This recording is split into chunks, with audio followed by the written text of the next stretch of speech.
The void of space was tearing itself apart, bleeding a violent, unnatural purple light that threatened to swallow our flagship whole.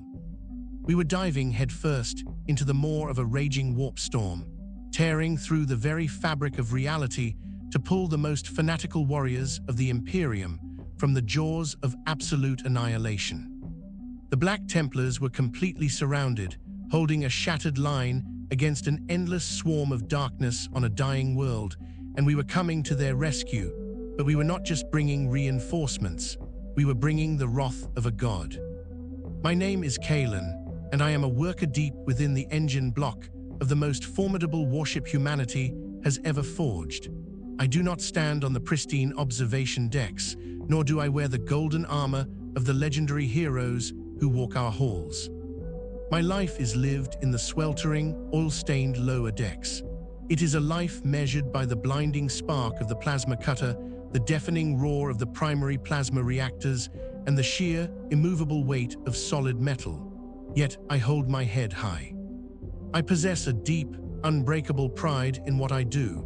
We are the men and women who keep the heart of this colossal machine beating. While the masters of the Adeptus Mechanicus oversee their holy monitors and chant their binaric hymns, it is our blistered, calloused hands that actually shape the metal. We know that without our silent, unwavering dedication, this magnificent vessel would simply crumble, and humanity's last hope would be extinguished in the dark. To understand how we found ourselves plunging into this nightmare, you must understand the miracle that had just reshaped the galaxy. The Emperor of Mankind had awakened.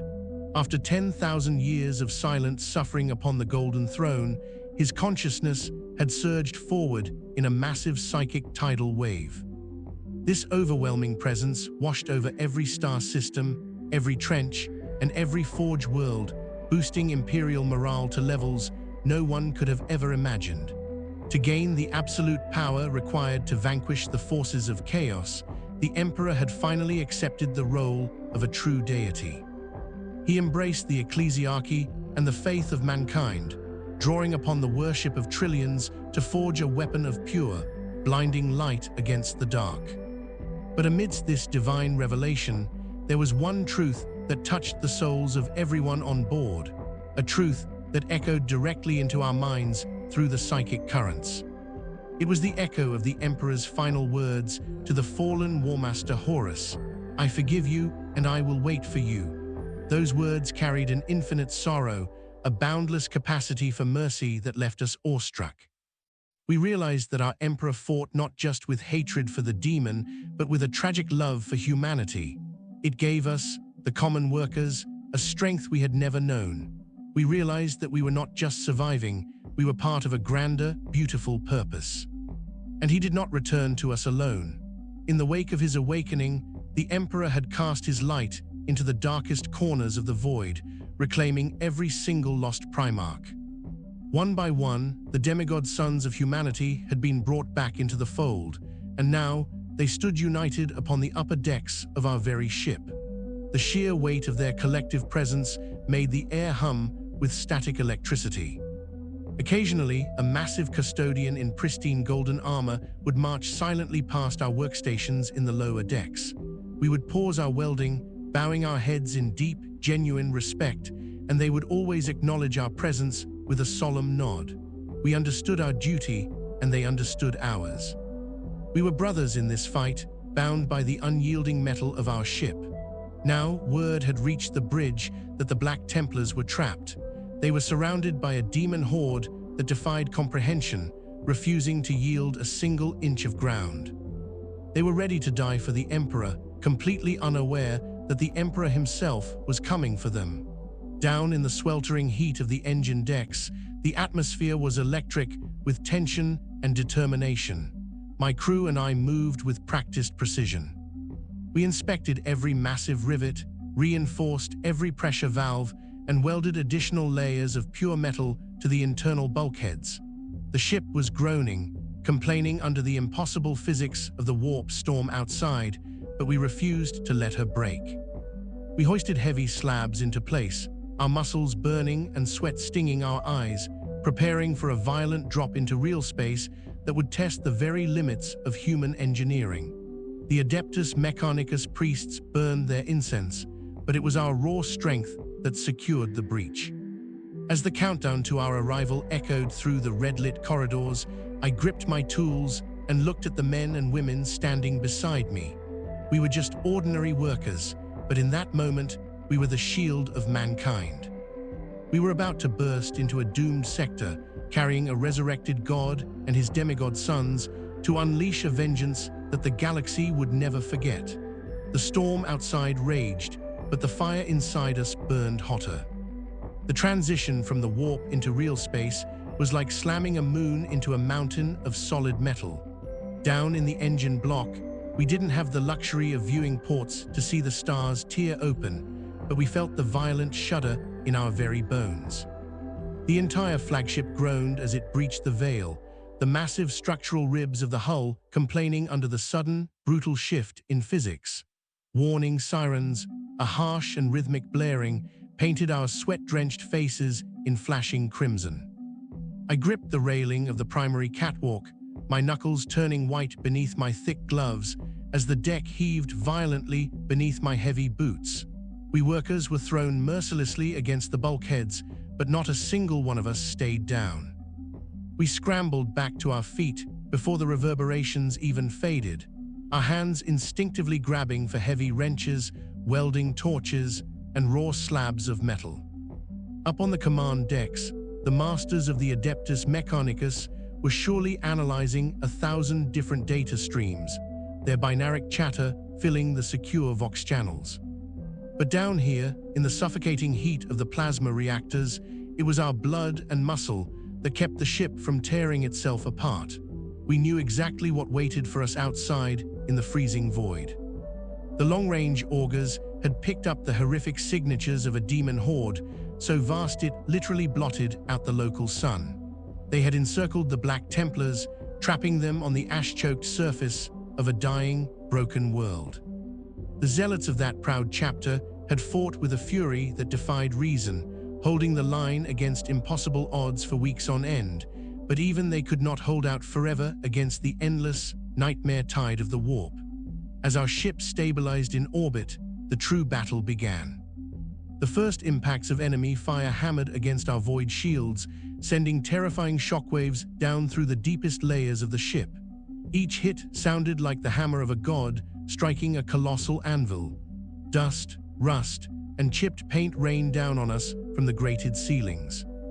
A pressurized coolant line ruptured a few yards to my left, screaming like a dying beast as it sprayed blinding white, sub-zero vapor across the deck. Without a moment of hesitation, 3 of my fellow workers rushed directly into the blinding cloud.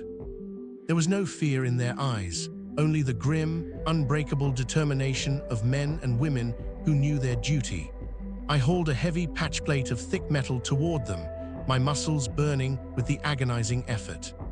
We slapped it over the breach, sealing it permanently with a searing blast from my plasma cutter. We didn't have time to cheer. Another tremor shook the deck, and we instantly moved to the next failing system. Yet beneath the deafening roar of the engines and the terrifying thunder of the orbital bombardment, there was something else, a profound, overwhelming sensation that bypassed the physical senses entirely. It was the psychic weight of the Emperor of mankind. Even buried under millions of tons of armor plating, we could feel his golden light radiating through the very marrow of our bones. It was a sensation of absolute, unwavering authority, coupled with that tragic, infinite love he had embraced when he accepted his divinity. It warmed the freezing sweat on our skin and stilled the trembling in our hands. We knew that he was standing on the bridge high above us, his mind reaching out to the besieged planet below, preparing to unleash a wrath that had been building for 10 long millennia. And he was not delivering this wrath alone. The restored Primark brotherhood was preparing for the drop. We could hear the distant, rhythmic thud of drop pods locking into their firing chambers, echoing down the massive launch tubes. The thought of those legendary demigods, united once more under their father's banner, was enough to bring a man to his knees in pure awe. The sheer scale of the vengeance about to be delivered was staggering.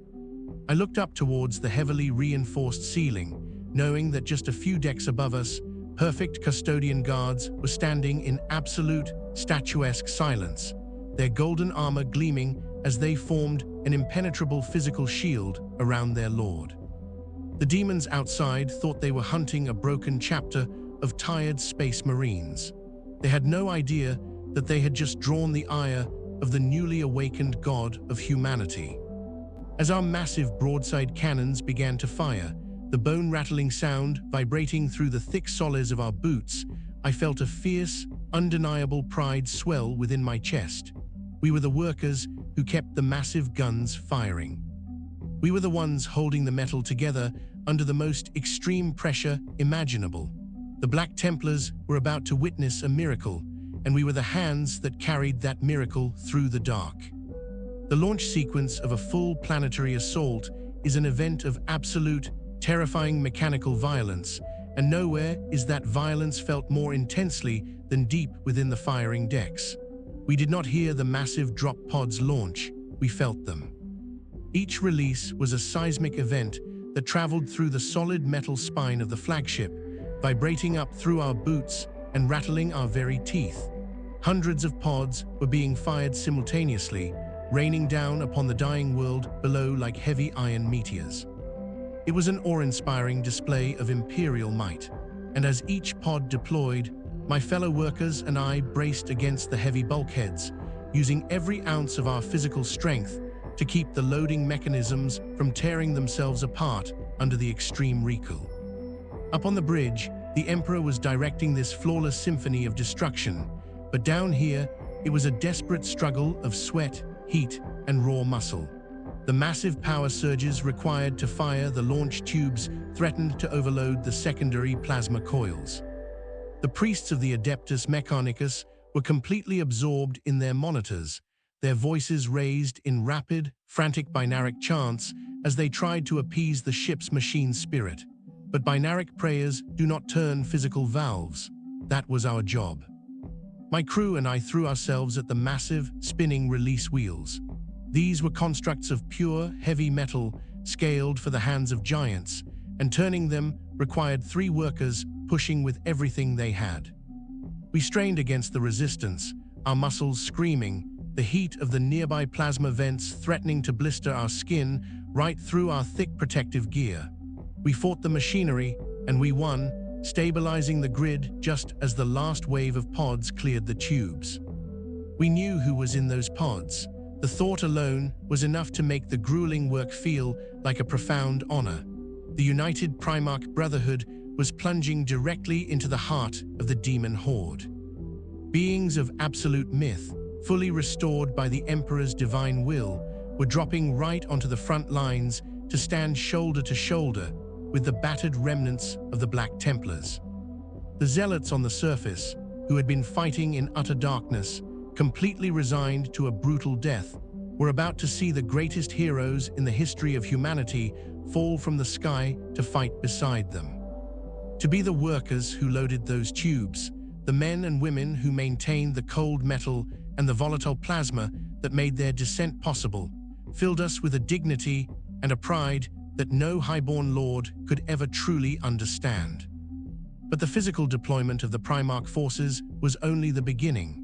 As we finally caught our breath, leaning heavily against the cooling pipes, the atmosphere within the engine block suddenly shifted.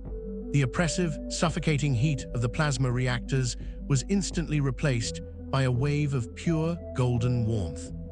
It was not a physical temperature, it was a profound psychic pressure that bypassed the thick layers of adamantium armor entirely. The Emperor of Mankind was unleashing his power directly onto the planet's surface. Even buried millions of tons deep within the ship, we saw the flash. A brilliant, blinding light bled right through the solid metal walls, casting long, sharp shadows across the deck. It was the absolute fury of a god, focused into a single, devastating strike. We could feel the sheer hatred he held for the demon entities that threatened his people, but beneath that wrath, there was that same overwhelming sense of love and tragic sorrow. We remembered the echo of his words to Horus, that infinite capacity to forgive, and we understood that this unimaginable destruction was an act of pure protection. He was burning away the darkness so that humanity could finally see the dawn. We stood there in the engine block, covered in thick black grease and drenched in sweat, completely paralyzed by the sheer majesty of what we were experiencing. The ship's internal comms crackled with static, and for a brief moment, we heard the audio feed from the surface. The unending, horrific shrieks of the demon horde were being entirely drowned out by a deafening roar of absolute victory. The Black Templars were cheering. They had been pulled from the very edge of the abyss by the living god they had worshipped for thousands of years. A custodian guard, towering and magnificent in his golden armor, stepped onto the upper catwalk of our sector to inspect the power conduits. He looked down at us, his face hidden behind a perfect, unmoving mask. We straightened our tired backs, ignoring the agonizing ache in our shoulders, and stood as tall as we could. We were not warriors, but we were the foundation upon which this victory was built. The custodian slowly raised his massive, armored fist to his chest in a silent salute, acknowledging the vital work of the common worker. I returned the gesture, my soot-stained hand resting over my heart. The engines hummed, the metal held strong, and the Emperor's vengeance was finally complete. The retrieval process after a full planetary assault is always a brutal, chaotic affair, even when the Emperor himself commands the heavens.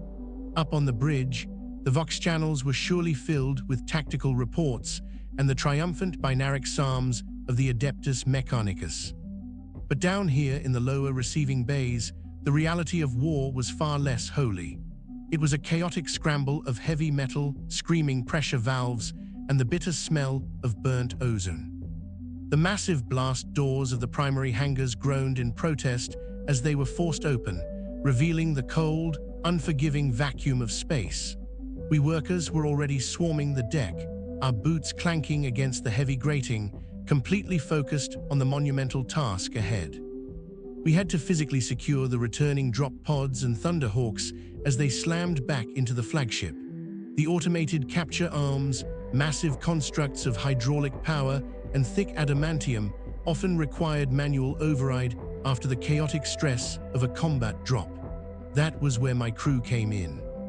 We stood at the very edge of the atmospheric shields, the freezing chill of the void biting through our heavy protective gear, waiting for the first wave of returning ships. We were the first line of reception for the heroes we had just sent down to the surface, and we were determined to do it right. There is no room for error when you are catching thousands of tons of superheated metal hurtling towards you. The first Thunderhawk to break the threshold was battered almost beyond recognition. Its black hull was scorched, its wings were pitted by demonic fire, and one of its thrusters was completely dead, spewing a thick trail of oily black smoke. It came in too fast, the automated systems struggling to lock onto its damaged transponder. Without hesitation, I signaled my crew, and we threw ourselves against the massive manual override levers. Our muscles screamed as we fought the tremendous resistance, the heat of the nearby plasma vents threatening to blister our skin.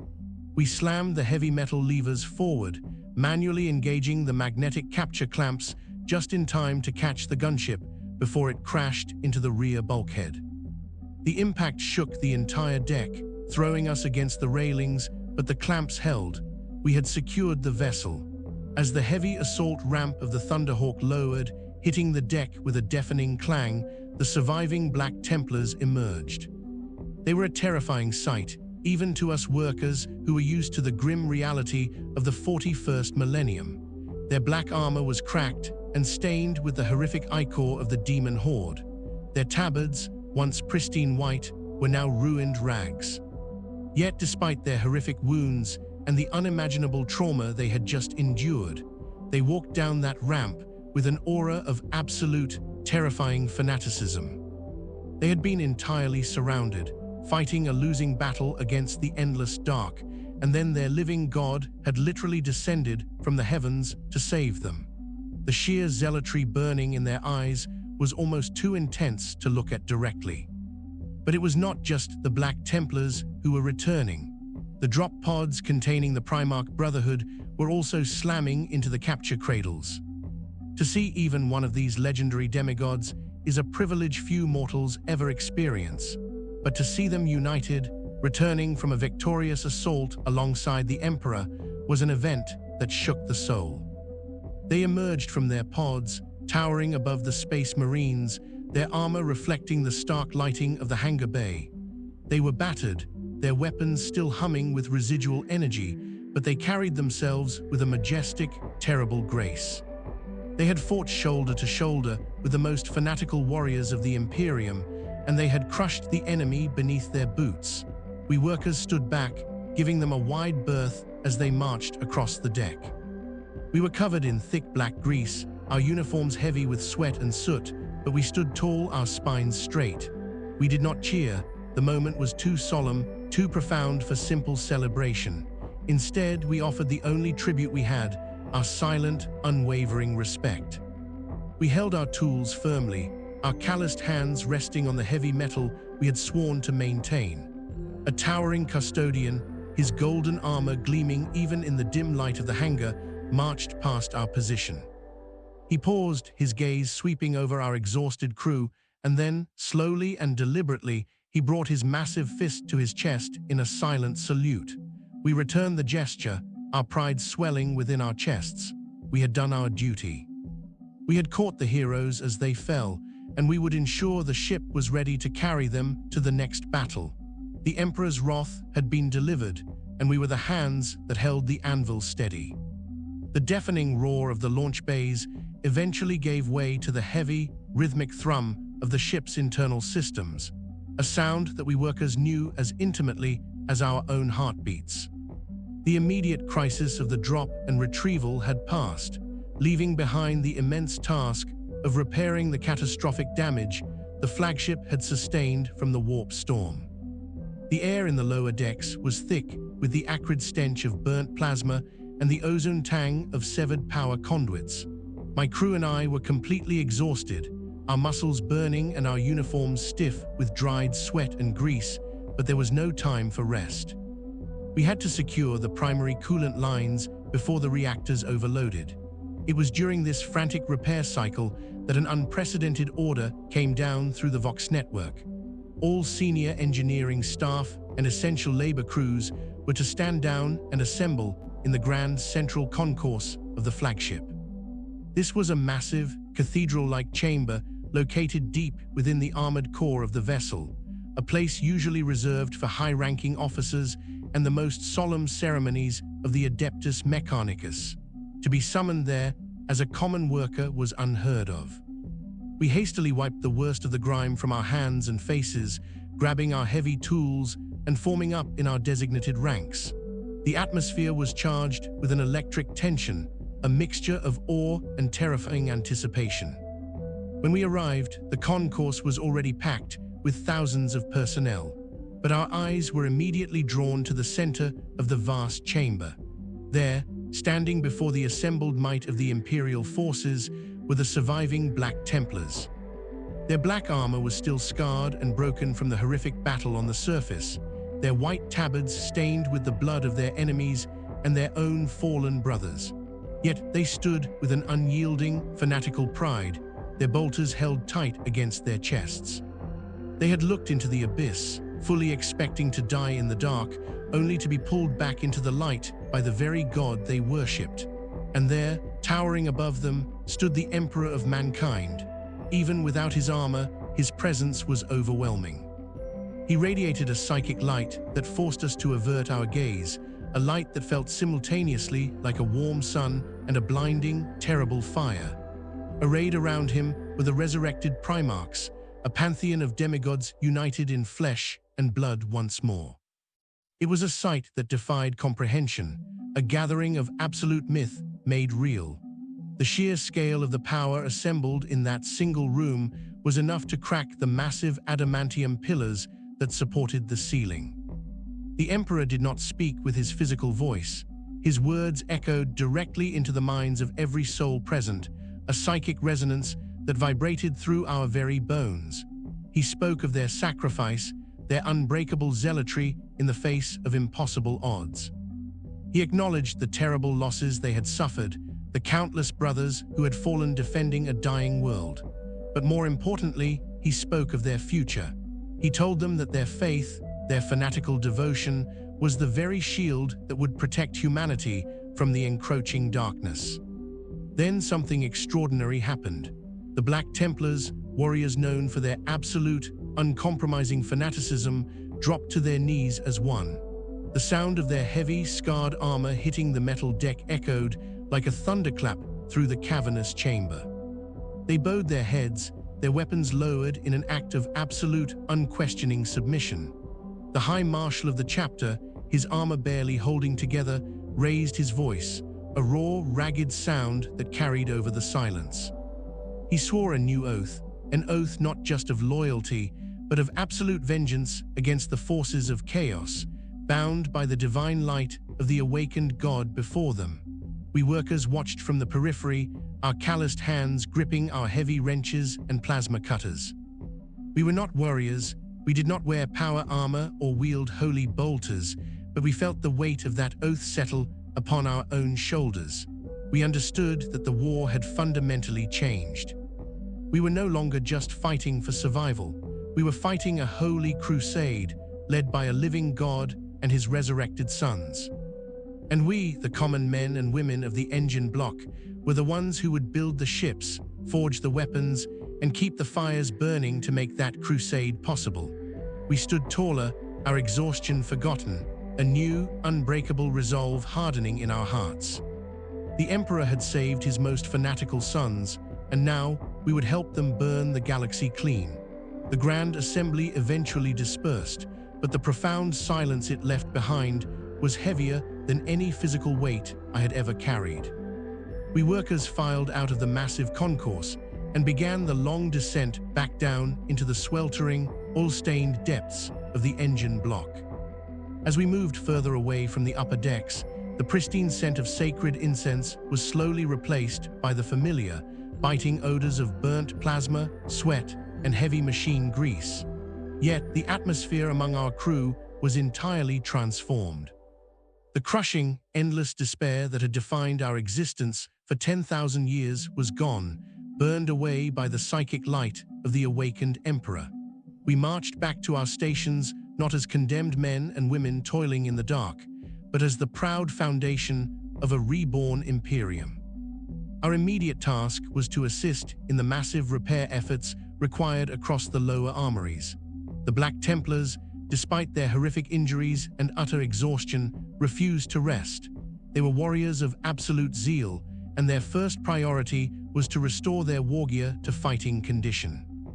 My crew was reassigned to the secondary forges to aid them. We walked into halls filled with the towering Space Marines, their ruined black armor laid out across heavy workbenches.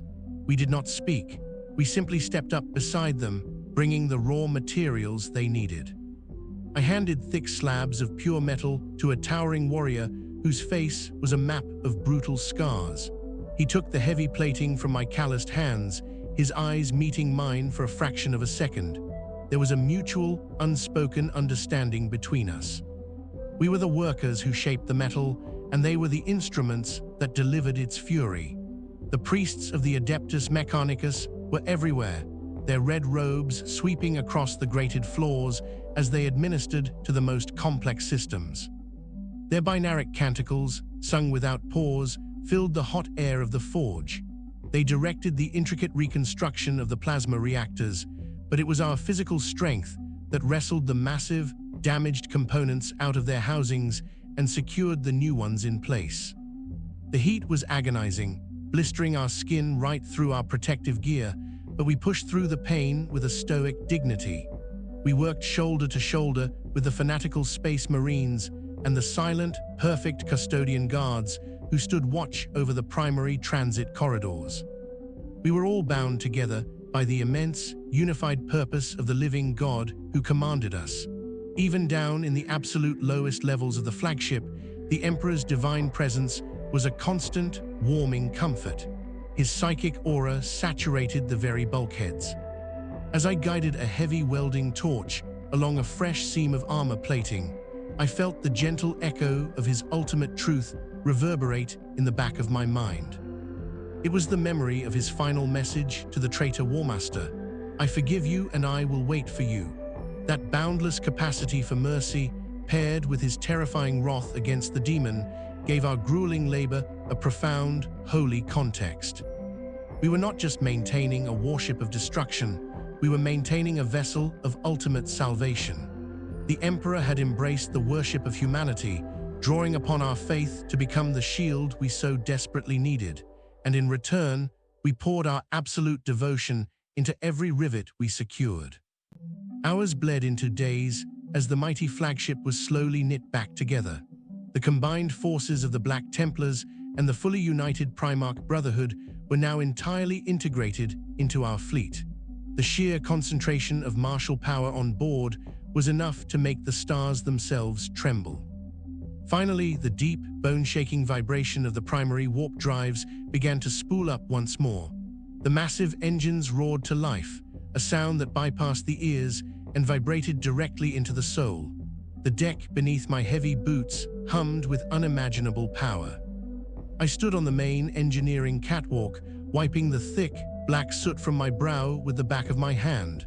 My muscles ached with a deep, satisfying exhaustion.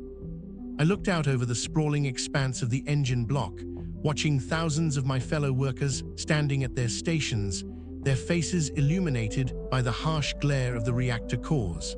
We wore no golden armor, and history would never record our names, but we stood with unbreakable pride. We had held the ship together through the darkest storm.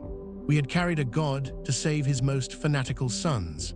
The Great Crusade had been reborn, and as the flagship tore a new path into the void, we stood ready to fuel the fires of humanity's ultimate victory.